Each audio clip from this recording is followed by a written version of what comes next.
মায়া ব্লগছৰ আন এটা ভিডিঅ'লৈ সকলোকে স্বাগতম। মই আজি গৈ আছোঁ এখন ৰিজৰ্টত আৰু ৰিজৰ্টখন আছে এখন গাঁৱৰ মাজত। সেয়ে এনেকুৱা কেঁচা ৰাস্তা দেখিবলৈ পাইছে আৰু এয়া আহি পালোঁ গাঁৱৰ মাজতে থকা সোণাপুৰৰ এখন ধুনীয়া ৰিজৰ্ট দ্য পেনিচিয়া ভিলেজ। ৰিজৰ্টখন কেনেকুৱা কিমান টকা গোটেইখিনি দেখুৱাই যাম, ভিডিঅ'টো শেষলৈকে চাব। সোমাই দেখিলোঁ ধুনীয়া ধুনীয়া ফুলবোৰ, চাইহে যাব দেই, ছিঙিলে আকৌ 500 টকা ফাইন ভৰিব লাগিব। ৰিজৰ্টখনত মই আজি ফাৰ্ষ্ট টাইম আহিছোঁ। ইয়াতে এণ্ট্ৰি ফিজ দিব লাগে 100 ৰুপিজ আৰু আপোনাৰ যদি ৰেষ্টুৰেণ্টত বিল 500 টকাতকৈ ওপৰত হয় তেতিয়াহ'লে 100 টকাটো তাৰ পৰা মাইনাছ হ'ব। পিছে মোৰ আকৌ বেড লাক, নিউ ইয়েৰৰ কাৰণে এই অফাৰটো নাই। যদি বিচাৰে ইয়াত এনেকৈ কেম্পিং কৰিও থাকিব পাৰি আৰু যদি কটেজত থাকিব বিচাৰে কটেজো আছে। আৰু এইফালে হৈ আছে নানা ধৰণৰ এডভেঞ্চাৰ এক্টিভিটিজবোৰ, archery, zip line, plank walk, chilling walk, zigzag bridge, Burma bridge, monkey crawling আৰু বিভিন্ন ধৰণৰ এক্টিভিটিজ ইয়াতে কৰিব পাৰি। তাৰ কাৰণে এক্সট্ৰা চাৰ্জ থাকে, এক্টিভিটিজ লৈ প্ৰাইচবোৰ বেলেগ বেলেগ হয়। বেলেগে কৰি থকা দেখি ময়ো ভাবিলোঁ ময়ো কিবা এটা কৰোঁ। পিছে কনফিউজড কোনটো কৰোঁ, লাষ্টত ডিচাইড কৰিলোঁ জিগজাগ ব্ৰেচ কৰিম।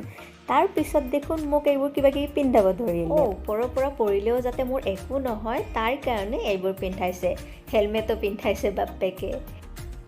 এইবোৰ পিন্ধাই দিয়াৰ পিছত মই এনেকুৱা ফিল লৈ গৈ আছোঁ যেন কিবা ডাঙৰ এডভেঞ্চাৰ কৰিবহে গৈ আছোঁ। আৰু ফাইনেলি উঠিলোঁ জিগজাগ ব্ৰিজত। যাই থাকোঁতে যিটো গপচ মাৰি গৈ আছিলোঁ তাতে উঠাৰ পিছত গপচটো নোহোৱা হ'ল মোৰ। ব্ৰিজখন লৰিও থাকে দেখোন, কি কৰোঁ এতিয়া, এইফালেও যাব নোৱাৰোঁ সেইফালেও যাব নোৱাৰা হ'লোঁ। বাবা ভোলেনাথৰ নাম লৈ আগবাঢ়ি গৈ আছোঁ আৰু।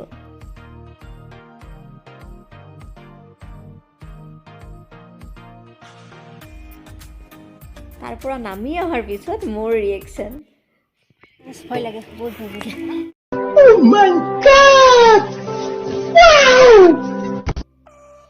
আৰু ইয়াতেই লগ পালোঁ মোৰ নিউ কিউট ফ্ৰেণ্ড, তাক হেনো জুলনাত উঠাই দিব লাগে। ইয়াৰে শ্বৰ্ট ব্লগ মই এটা অলৰেডি আপলোড কৰিছোঁ, যদি চোৱা নাই এবাৰ চাব। ৰিজৰ্টখনৰ এনভাইৰনমেণ্ট বহুতেই বেছি ধুনীয়া, পাহাৰ আৰু গছ গছনিৰ মাজতেই আছে। ফেমিলি ট্ৰিপ কৰিবৰ কাৰণে বেষ্ট হয়, বাচ্ছা খেলিবৰ কাৰণেও ধুনীয়া স্পেচ আছে। ইয়াতে হেনো আজি ফাংচনো আছে, সেয়ে বুফে ছিষ্টেমত কৰি দিছে। প্ৰাইচবিলাক অলপ কষ্টলি হয়, এডাল্টৰ কাৰণে 799 আৰু চিলড্ৰেনৰ কাৰণে 499। ইচ্ছা কৰিলে বেলেগ বেলেগকৈও খাব পাৰে আৰু বাহিৰত এনেকৈ সজাই দিছে, দেখিবলৈ ভাল লাগিছে। ব'লকচোন অলপ গানকে শুনি লওঁ।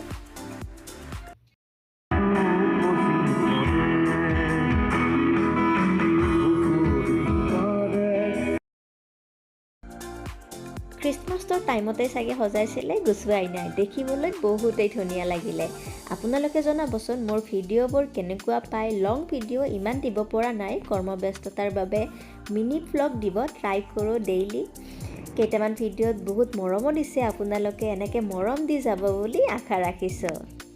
এণ্ড নাও টাইম হ'ল ইয়াৰ পৰা যোৱা। মোৰ আহি বহুতেই ভাল লাগিল। যদি আপোনালোকে অহা নাই নিশ্চয়কৈ আহিব।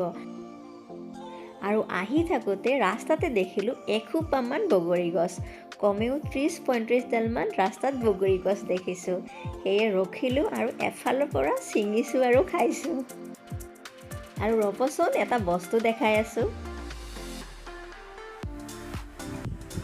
ইমান সোপা বগৰী জমা কৰিছোঁ অফিচত কাটি খাম বুলি।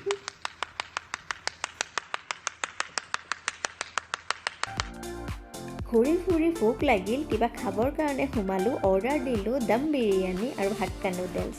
জল্দি জল্দি খাব লাগে আৰু ঘৰত যাব লাগে।